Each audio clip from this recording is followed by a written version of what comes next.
What if I told you that the modern-day nation of Iran is far more significant to the Bible than most people realize?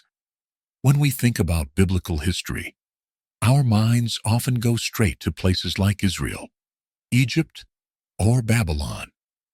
These are the usual suspects, the big players in the grand story of Scripture. But there's another ancient kingdom that holds a powerful, prophetic place in God's divine timeline. Persia, what we now call Iran. Persia isn't just mentioned in passing in the Bible. It's actually named repeatedly in both historical and prophetic texts, and it's not portrayed merely as a background nation. It plays a central role in some of the most dramatic turns in the story of God's people. From the earliest pages of Scripture, the roots of the Persian people stretch all the way back to the sons of Noah. That's right. The ancestry of Iran can be traced to Japheth and Shem, meaning its story is woven into the very foundation of humanity after the flood. But it doesn't stop there. Fast forward to the powerful figure of Cyrus the Great, a Persian king who didn't just conquer territories, but fulfilled a divine mission.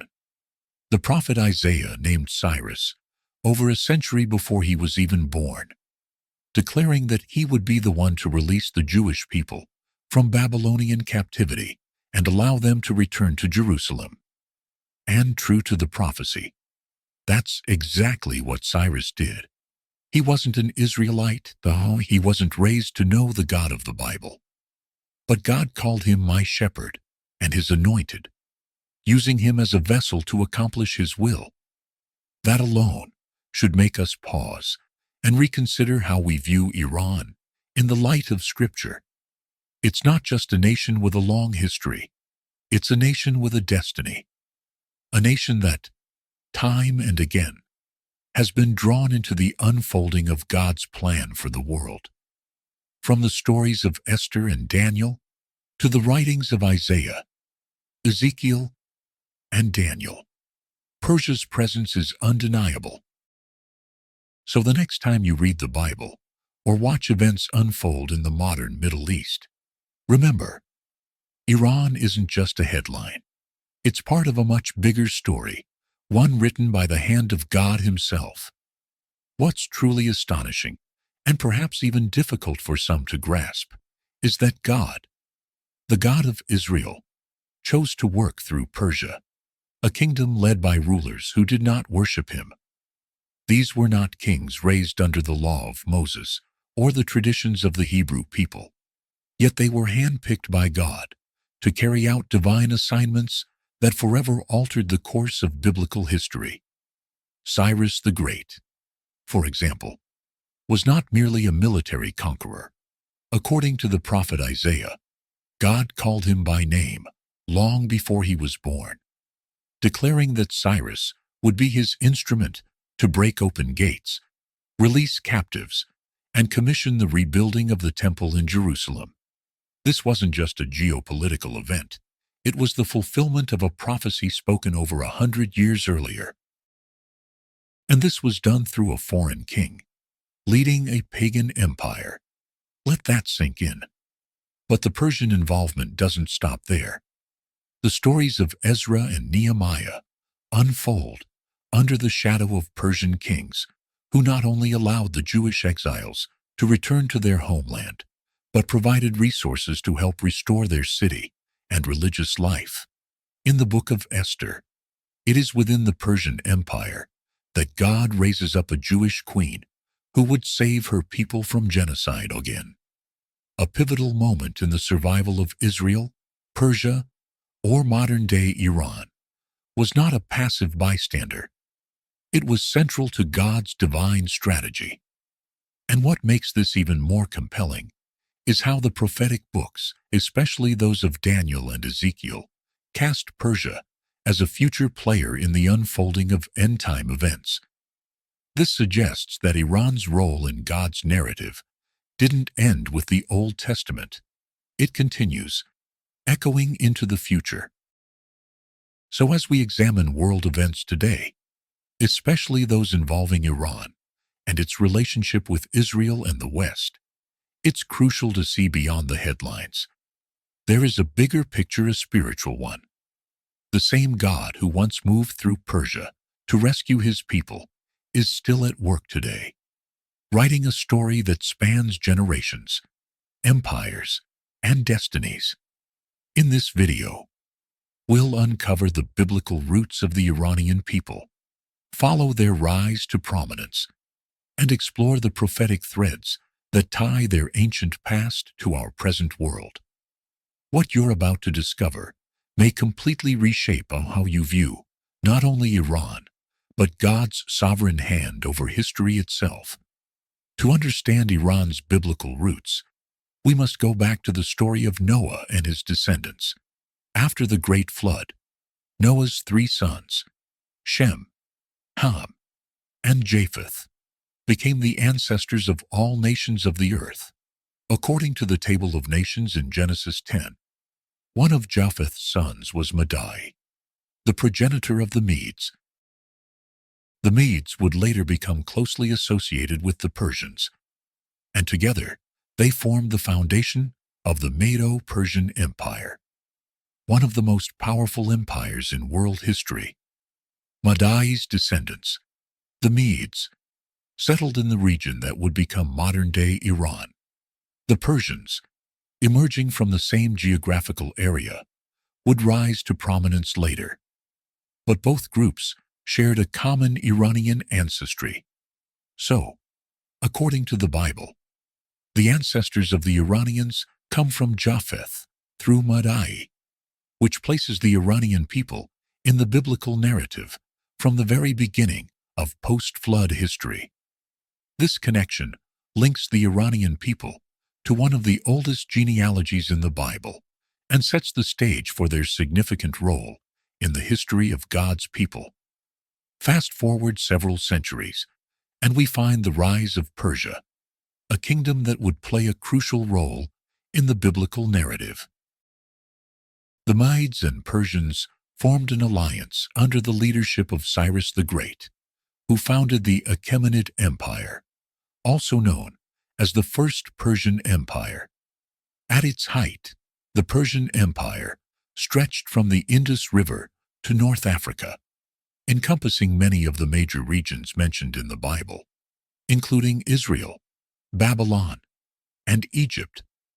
But Persia's significance goes far beyond its military and territorial might. Its importance lies in the way God used it to fulfill his promises to the Israelites.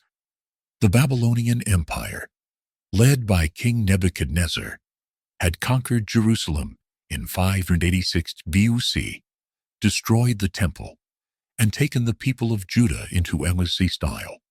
The Israelites remained in Babylonian captivity for 70 years, as prophesied by Jeremiah. Then came Cyrus the Great, a Persian king who conquered Babylon in 539 BC, and with him everything changed. The book of Ezra opens with a decree from Cyrus, allowing the Israelites to return to their land and rebuild the temple in Jerusalem. This event is recorded in Ezra 1:14, where Cyrus declares, "The Lord, the God of heaven, has given me all the kingdoms of the earth, and has appointed me to build a temple for him at Jerusalem in Judah." Cyrus, a pagan king, was named over a century earlier by the prophet Isaiah as the one who would carry out God's will to restore Israel. In one of the most astonishing moments in biblical history, Persia, a nation outside of God's covenant, became the instrument of God's redemption for his people. This marked a profound turning point for Israel and highlighted the central role of Persia in God's divine plan. One of the most remarkable elements of Persia's biblical legacy is the role of Cyrus the Great. In Isaiah 44:28, God refers to Cyrus by name more than 150 years before his birth, calling him his shepherd who will fulfill God's purposes. In Isaiah 45:1, Cyrus is even referred to as God's anointed, a title usually reserved for kings of Israel. How could a foreign, pagan king be called God's anointed? The answer lies in God's sovereignty and his ability to use anyone, even those outside of his covenant people, to accomplish his will. Cyrus's decree to allow the Jews to return and rebuild the temple was not just a political move. It was a prophetic fulfillment. The prophet Jeremiah had foretold that the Babylonian captivity would last 70 years. Jeremiah 25:11-12, Jeremiah 29:10, and Cyrus's rise to power marked the end of that period. The rebuilding of the temple in Jerusalem, under the leadership of Zerubbabel, with the blessing of Cyrus, was a key step in the restoration of Israel. God had used Persia not only to defeat Babylon, the nation that had oppressed Israel, but also to facilitate Israel's rebirth as a nation. This was a reminder to Israel and to the world that God's plan is far greater than any one empire, and he can use even the most unlikely figures to bring about his purposes. Persia's role in biblical history doesn't end with Cyrus and the rebuilding of the temple. The book of Esther provides another powerful example of how Persia was used by God to protect his people. During the reign of King Xerxes III, also known as Ahasuerus in the Bible, a plot was hatched by Haman, an official in the Persian court, to exterminate the Jews living in the empire. Haman's hatred for the Jews drove him to manipulate the king into issuing a decree that would allow for their annihilation. However, through God's providence, a young Jewish woman named Esther had become the queen of Persia. Esther's courageous act wasn't just a moment of personal bravery. It was a turning point in the destiny of an entire nation. By risking her life and revealing her identity as a Jew, she shifted the course of events in ways no one could have predicted. Her decision, inspired by Mordecai's stirring challenge, "Who knows but that you were brought to the kingdom for such a time as this?" reminds us that divine purpose often hides in ordinary moments until courage brings it into the light. When King Xerxes heard the truth that Haman had manipulated him into signing a decree that would lead to the destruction of Esther's people, his response was swift and decisive. Haman, once the most powerful advisor in the Persian Empire, was exposed as a villain and sentenced to death by the very means he had prepared for Mordecai. But the story doesn't end with Haman's fall. A new decree was sent throughout the empire, one that gave the Jewish people the legal right to defend themselves against any attack. What was meant for their destruction became a day of deliverance. Across the vast Persian territories, fear of the Jews spread, and many people came to respect and support them. This incredible turn of events is not just a tale of political maneuvering, it's a vivid picture of God's providence. Even in a foreign land, under a pagan king, with death looming, God was orchestrating every detail behind the scenes, and he did it through Persia, modern-day Iran. The celebration that followed, known as Purim, is still observed today by Jewish communities around the world. It is a powerful reminder of how God can use unexpected people in unexpected places to accomplish his will.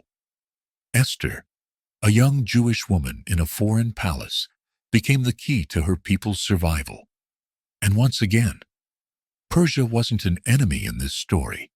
It became the stage for God's plan to unfold, reminding us that no matter the nation or the king, the purposes of God will always prevail. This story, recorded in the book of Esther, is celebrated annually during the Jewish festival of Purim as a reminder of how God used Persia, and particularly Queen Esther, to preserve the Jewish people. The story of Esther is one of divine providence and protection. Once again, Persia, though a foreign empire, became an instrument through which God's people were protected. God's hand was evident throughout the story, using the Persian Empire as a backdrop for this miraculous deliverance of the Jews from annihilation. This further demonstrates how Persia, though not part of the covenant people of Israel, continued to play a crucial role in the unfolding of God's plan. Persia wasn't merely a passive observer. It was an active participant in ensuring the survival of Israel, a nation destined to bring forth the Messiah. The Bible doesn't just speak about Persia's historical role. It also places Persia at the heart of prophetic visions about the future of world empires and God's ultimate plan for humanity. One of the most powerful examples of this is found in the book of Daniel. Daniel, a Jewish prophet who lived during the Babylonian exile, served in the courts of both the Babylonian and Persian empires. In the prophetic pages of the book of Daniel, we're given a sweeping view of history, not just as human events, but as part of a divine timeline crafted by God Himself. One of the most striking visions comes in Daniel chapter 2, when King Nebuchadnezzar of Babylon is troubled by a mysterious dream. In this dream, he sees a massive statue, majestic, terrifying, composed of different materials: gold, silver, bronze, iron, and clay. Each section of the statue represents a different kingdom, a different stage in the rise and fall of world empires. Daniel, a Jewish exile, gifted with wisdom and the ability to interpret dreams, is summoned to explain its meaning. Through him, God reveals that Babylon, the head of gold, will eventually be replaced by another power represented by the chest and arms of silver. This, Daniel explains, is the Medo-Persian Empire. Persia, joined with the Medes, would rise after Babylon's fall to become the new dominant force in the ancient world. And true to prophecy, that's exactly what happened. Babylon fell to the Persians under the leadership of Cyrus the Great, and the Silver Empire took its place in history. What's fascinating is how detailed and accurate these visions are written long before these events occurred, yet fulfilled with precision. But the significance isn't just historical. The very image of the statue, with its arms of silver, hints at the dual nature of the Medo-Persian Empire, two powers united in one purpose, stretching outward like arms across the ancient world. Under their rule, great changes took place. The return of the Jewish exiles, the rebuilding of the temple, and the protection of God's people, all under the governance of a foreign empire that had been named in Scripture long before it ever rose to power. This vision, and many others throughout Daniel, reminds us that kingdoms rise and fall, not by accident, but under the sovereign hand of God. Persia wasn't just another chapter in history. It was a key player in fulfilling divine prophecy. And its role in Daniel's vision connects it not only to the past, but to the future events still unfolding in the timeline of biblical prophecy. Later, in Daniel 7, Daniel himself has a vision of 4 beasts, representing 4 successive empires. The second beast, a bear raised up on one side, represents the Medo-Persian Empire, symbolizing its dual nature, the combined strength of the Medes and Persians. This empire would be vast, and its expansion, particularly under Cyrus, would forever alter the course of history. Another significant vision involving Persia is found in Daniel 8, where the prophet sees a ram with 2 horns, one horn representing the Medes and the other the Persians, charging in all directions, conquering vast territories. However, the vision also includes a goat with a prominent horn, symbolizing Greece and its king, Alexander the Great, who would eventually conquer the Persian Empire. These visions place Persia at the heart of God's prophetic timeline, showing that the empire's rise and fall were not accidents of history, but part of God's divine plan.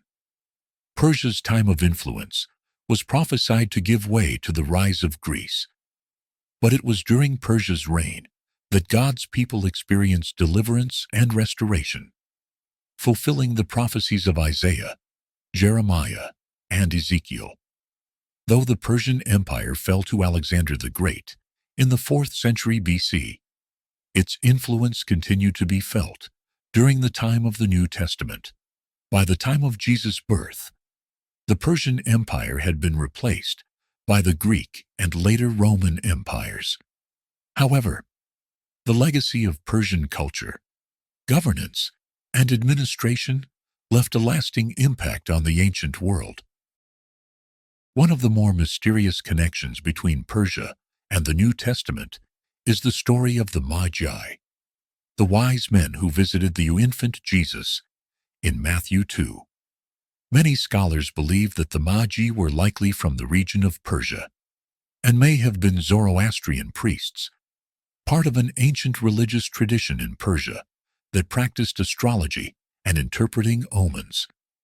The journey of the Magi to worship the newborn king of the Jews highlights Persia's enduring connection to the biblical story. Even after the fall of the Persian Empire, the wisdom traditions of Persia continued to influence the ancient Near East, and it was Persian scholars who recognized the significance of the star that heralded Jesus' birth.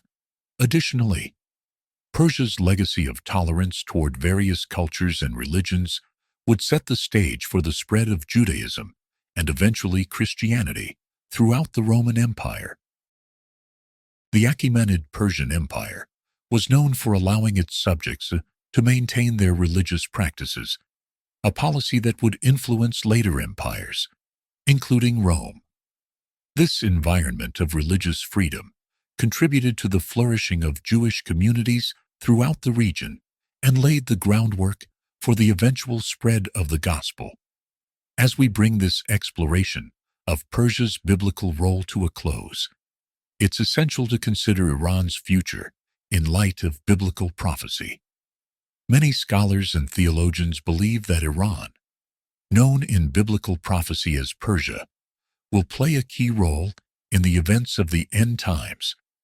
One of the most significant prophecies involving Persia is found in Ezekiel 38:39, where the prophet describes a coalition of nations that will one day come against Israel in the last days. Among these nations is Persia, which will join forces with Gog of Magog and other nations in a massive battle known as the War of Gog and Magog. This prophecy, often seen as an event yet to occur, depicts a final confrontation between the forces of evil and God's people, with Israel at the center of the conflict. While the exact nature and timing of this war remains subjects of debate, the inclusion of Persia, modern-day Iran, in this prophecy suggests that Iran's influence in the region will continue to have spiritual significance in the end times. Additionally, Daniel's prophecies about the rise and fall of empires, including Persia, point to a broader theme of God's sovereignty over the nations. Persia's role in biblical prophecy demonstrates that no empire, no matter how powerful, is outside of God's control. God raises up nations, and He brings them down, all according to His divine plan. As we witness modern-day events in the Middle East, including tensions between Iran and Israel, it's essential to remember that these events are part of a much larger story, a story that began in the pages of the Bible and will culminate in the fulfillment of God's promises. The story of Persia, modern-day Iran, in the Bible, is one of the most remarkable examples of how God can use even the most unlikely nations to fulfill His divine purposes. From the descendants of Japheth through Madai to the rise of Cyrus the Great. Persia played a pivotal role in biblical history, from the restoration of Israel to the protection of the Jewish people in the book of Esther. But Persia's significance doesn't end with its historical role. The prophecies of Daniel, Isaiah, and Ezekiel remind us that Persia was part of God's larger plan, not only for the nations of the past, but for the future as well. Iran's place in biblical prophecy points to its continued role in the unfolding events leading to the end times. As we observe the unfolding events of our modern age, especially the ever-present tension between Iran and Israel, it becomes more important than ever to view the headlines through a biblical lens. It's easy to get caught up in political narratives, news cycles, and speculation. But Scripture reminds us of a deeper truth. God is sovereign over the nations. From ancient Persia to present-day Iran, no kingdom rises or falls outside of His divine authority. Every ruler, every nation, every conflict is known by Him and woven into a larger story, one that leads to redemption, judgment, and the fulfillment of promises spoken long ago. The story of Persia is not merely a historical footnote. It is proof that God can and does use unexpected instruments to fulfill His will. He used a pagan empire to release the Jewish people, to fund the rebuilding of their temple, and to protect them from annihilation. That same divine hand continues to guide world affairs today. When we see Iran in the news, especially in its interactions with Israel, it should stir us not only to awareness, but to prayer. Because these aren't just geopolitical disputes, they're echoes of an ancient spiritual battle, part of a much greater plan that Scripture has already outlined. God's plan of salvation is moving forward, and He is not limited by national borders or religious labels. The very empire once used to preserve Israel now stands as a nation often opposed to it. And yet, nothing escapes God's control. Just as He used Persia then, He can still use modern Iran, in ways we may not understand, to fulfill His ultimate purpose. This is the perspective we must hold on to, that history is not random, and prophecy is not fiction. The God who moved through Cyrus and Esther is still moving today, guiding nations, raising leaders, and preparing the world for what is yet to come. Persia, known today as Iran, remains a nation of deep influence, both politically and spiritually. Its presence on the world stage is no accident. Its ancient legacy, written into the pages of Scripture, reminds us that history is not just a sequence of events or a clash of empires. It is the stage upon which God's plan for humanity is being revealed through the stories of Daniel, Esther, Cyrus, and the prophecies yet to be fulfilled. We see that God's hand has never left the wheel.